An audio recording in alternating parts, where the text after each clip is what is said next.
Welcome to episode 40 of C3 Crystals, Cauldrons, and Cocktails. I am River Kane, and today I'm going to talk about another witch tool, witch bells. So also, since Imbolc is right around the corner, I'm going to remind everybody a little bit about that as well. First, I have to tell you guys what I'm drinking. I call this one First Light, and it's in honor of Imbolc. It's brandy, tangerine liqueur, lemon juice, candied orange peel with a little of the juice from the candied oranges, and a cocktail cherry. I'm still tweaking it, but I think it's pretty good. You can definitely substitute triple sec instead of using the liqueur if you like things a bit sweeter. I think Ren would probably do that, but I like more dry type of drinks, less sweet. So that's what I've done. And it's pretty tasty. And I apologize in advance because as you can tell, I have been tasting just a little bit. Okay, so what are witch bells? Witch bell is a bell that's often used in casting spells or in other rituals or meditations. It's thought that the bell can ward off evil. One reason is that evil spirits supposedly can't tolerate the sound. They're also said to ward off negativity in your home or on your altar. A bell that is used by a witch for rituals, spells, divination, or even as an altar symbol. That's another definition. Many witches have a bell among their tools. Actually, a lot of witches have more than one bell, since each can be used for a different purpose. So every witch has their own personal use of the bell. It can be hung or it can be carried. It can be worn around the neck like a necklace. It can be carried as a guide to where they're going in the night or as a means of communication with other witches. They can be hung on a door so that when the door opens, it jingles, and that will keep bad spirits or vibes from entering your home. They can be any kind of bell, like from the jingle bells that you think of at Christmas to a bell with a handle to a simple domed bell. Bells are typically made of metal and consist of a hollowed out vessel like that dome with a dangling piece inside that's called a clapper or a uvula. The clapper hits the walls inside and produces a ringing sound when it moves. The word bell actually translates to mean to roar or to make a loud noise. And that's where our modern word bellow came from. I'm actually thinking possibly of opening my own Etsy shop. I know we talk about Etsy all the time. And I've had some fun making some witch bells. So I might actually put those up for sale, and you can hang them on a doorknob or on a nail over the door so that when the door opens, it jingles and cleans the vibes coming into your home. So I'll let you know and you can check it out. Another thing that I plan to have in my shop is a portable witch altar, because we've talked about altars before. So my portable altar will have an altar bell included in it as well. So I'll keep you posted on whether I do that or not. So first, let's talk about the history of witch bells. As you know, Ren and I love the history part of witchcraft. So the first bell was invented in the 3rd millennium BC in Neolithic China, according to Wikipedia, and we all know that must be true. By medieval times, the bells were a prominent tool used by churches, farms, and business owners. According to Judica Isles in the Encyclopedia of Witchcraft, bells derive from ancient sacred symbols of human genitalia. The bell's body represents the vulva, while the clapper represents the penis, and sometimes the bell's body represents the womb, while the clapper inside represents the child within.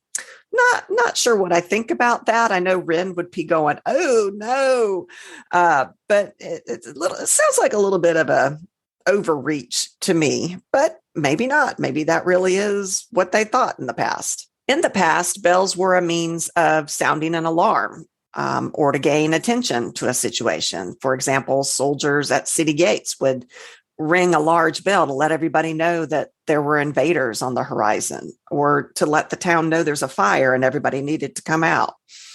Farmers hung bells from the necks of their cattle and dogs to alert them to their animals' whereabouts. Oh, I have a joke. Why do cows wear bells? Because their horns don't work. Okay, moving on.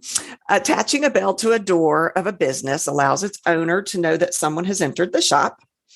Churches have used large bells for centuries, and they use them to announce the commencement of service or celebration of holy days like Christmas, Easter, etc. They have been used as musical instruments for years as well, which that makes me think of As Above, So Below, that movie, Ren's favorite movie.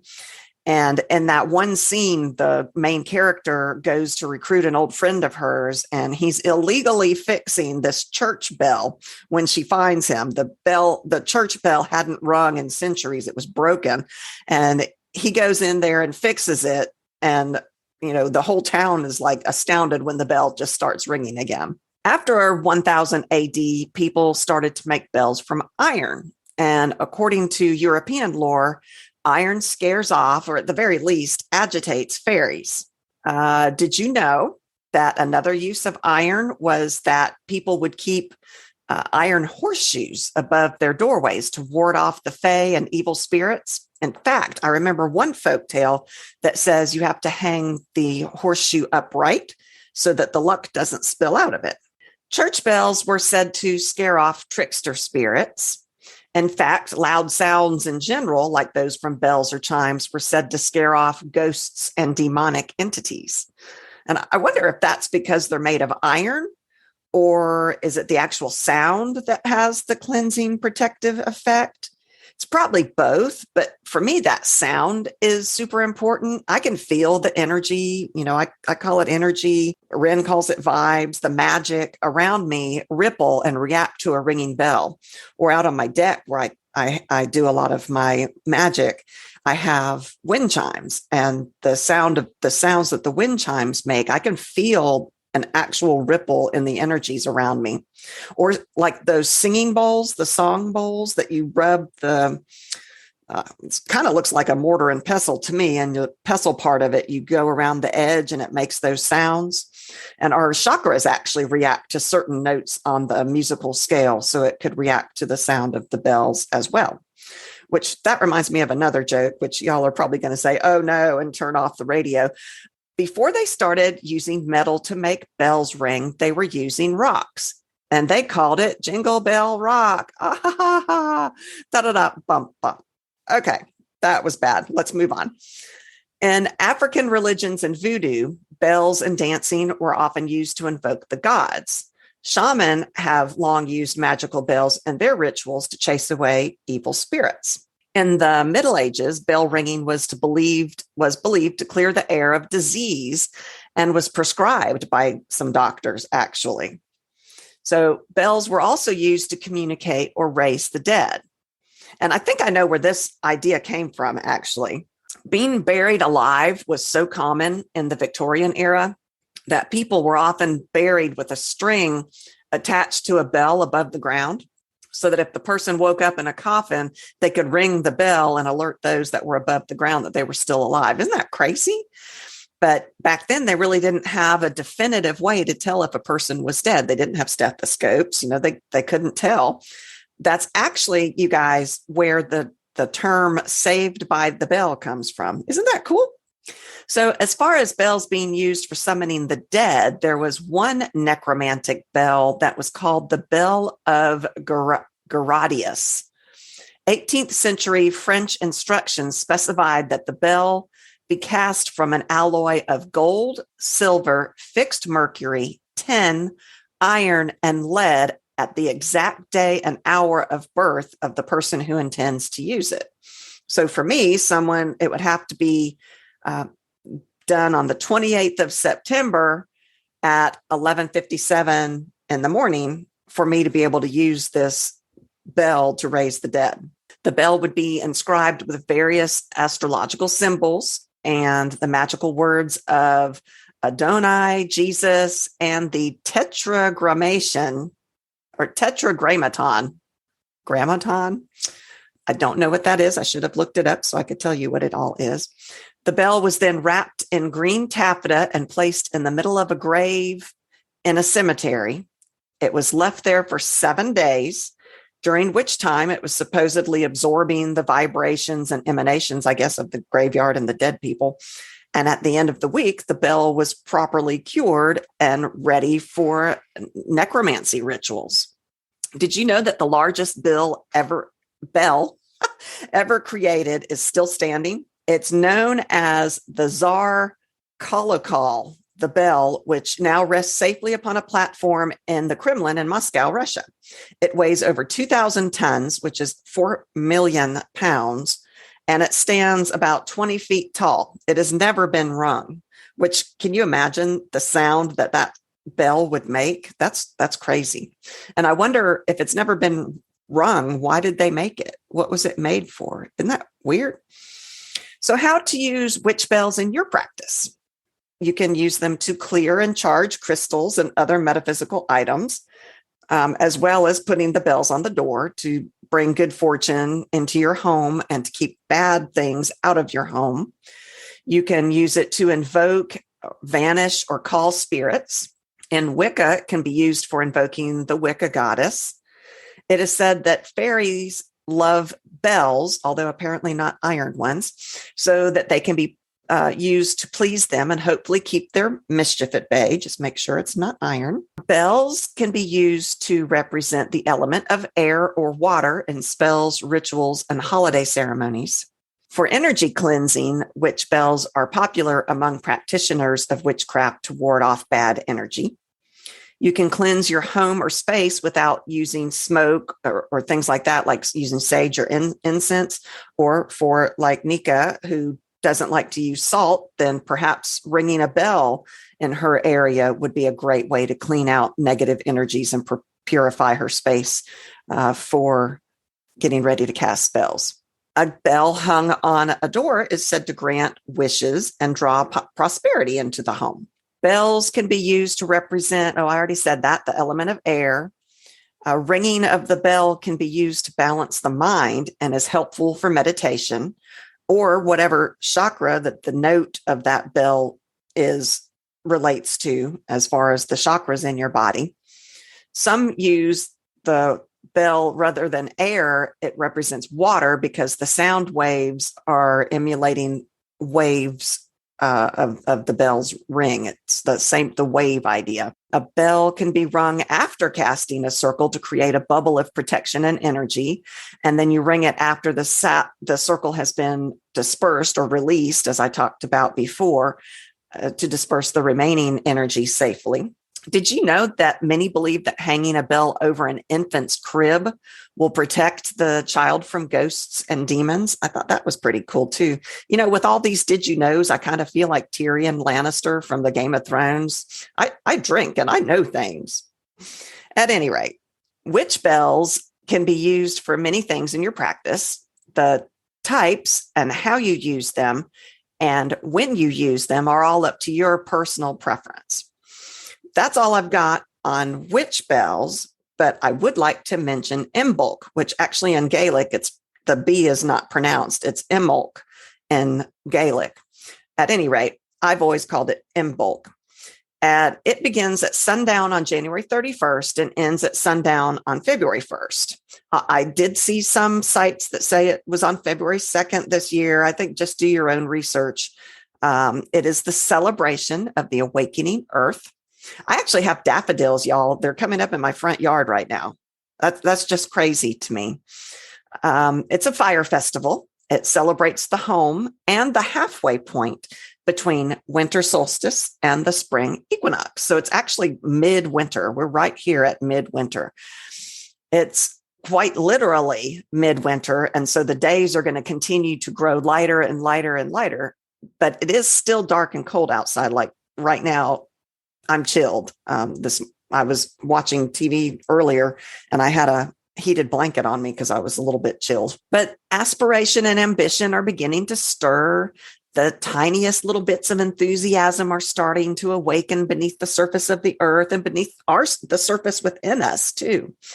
Goals and dreams that we've created and thought about over these long, cold nights are now being lit from the flames of midwinter. So let your creativity and imagination help manifest these things.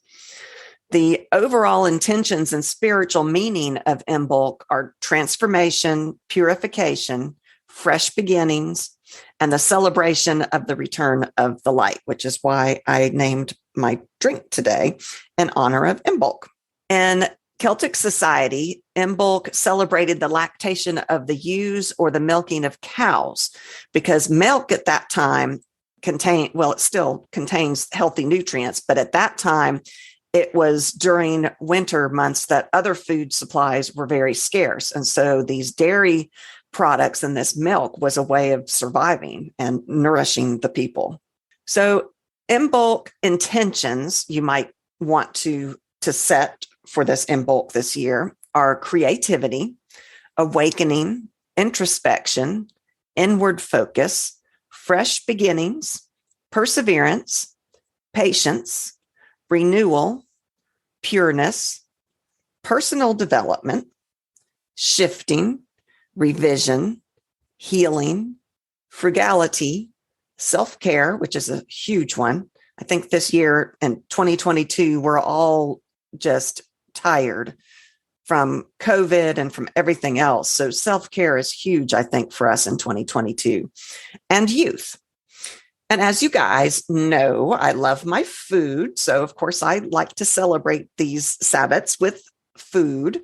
So the corresponding food and drinks for this pagan holiday is root vegetables, dried fruits, stews, mead, fermented foods, grain, dairy, cider, herbal tea, canned foods, oats, and pancakes, which because they're round and golden like the sun that's returning. And thinking of the dairy, we were talking about how goat milk and that kind of thing was very important for Imbolc. We did a patron episode just for our patrons, and I talked about ritual baths. And one of the things that is really cool about a ritual bath is if you use dairy products in it, there's different things that can come from that, and honey as well, which should also be, I think, a symbol of Imbolc. So if you want to listen to that, come support us on our Patreon and you will have access to that episode. The colors of Imbolc are pastel colors, light green, which, if you think about it, that's what we think of with spring. My little daffodil buds that are outside are this light green that makes me think of freshness and newness. Soft pink, pale yellow, white, gold, and silver. Herbs, snowdrops, which I've never heard of a snowdrop, but this is apparently one of the first flowers to blossom and is a sign of spring, that spring is on its way. For me, it's daffodils because it's up out there and I know we're going to have another thing of snow or ice come through, but I'm excited by the daffodils that are coming up. Cinnamon, cedar, rowan, angelica, sycamore, bay laurel, chamomile, dandelion, and blackberry. The symbols of Imbolc are candle flames or light, seeds, the besom or the broom, which we've done an episode on the besom, if y'all want to go and listen to that, Bridget's cross, the serpent, sheep, due to Imbolc's association with the ewe's milk, white flowers, snowflakes, flowing water and springs, which represents purification, the sun wheel, due to the strengthening of the sun's power, star, and evergreen. So how do you want to go about and celebrate this other than a feast of food with all of those things, which is my favorite way? You can take some time to work in your grimoire or your journal or your book of shadows. And it's a great way to slow yourself down, connect with where you are now, focus on what's going on in your life, what changes you might want to make, what goals you'd like to set forth. This is a perfect time for that introspection to help you with your new beginning that's coming right around the corner. Start some seeds for your garden, which I love my garden. So this is a great time to plant seeds. You can plant them in eggshells. If you've got grow lights, you can start your grow lights inside. You can use a bay leaf, and I think I've talked about doing this before, or a piece of paper, and you write your wishes or goals or whatever on them. And rather than burning them, like I've told you about before, you can actually bury them beneath the seeds, and to help bring that forth in the seeds that are going to grow. Remember to practice gratitude and act as if the intention has already happened. Be positive, be creative. As your seeds sprout, they are going to carry your hopes and intentions to fruition. That's magic, you guys, that you imbue these seeds with your intent as they grow. Remember to focus on your intentions every time you water them. You can talk to them if you want to. You can come up with a mantra to say to them every day and every time that you take care of them and water them. I actually have an orchid that I love, and I like to talk to it every day. I do a little bit of spray on its flowers and talk to it. So it's also a good time to plan your garden, which may actually be a section of your Book of Shadows. You may have a garden section for your Book of Shadows. It's good this is a good time to lay out your plans for what you're going to do. My husband and I have a garden, and we actually have raised beds in our backyard, and we have to rotate the seeds because of the different pests that become used to different crops.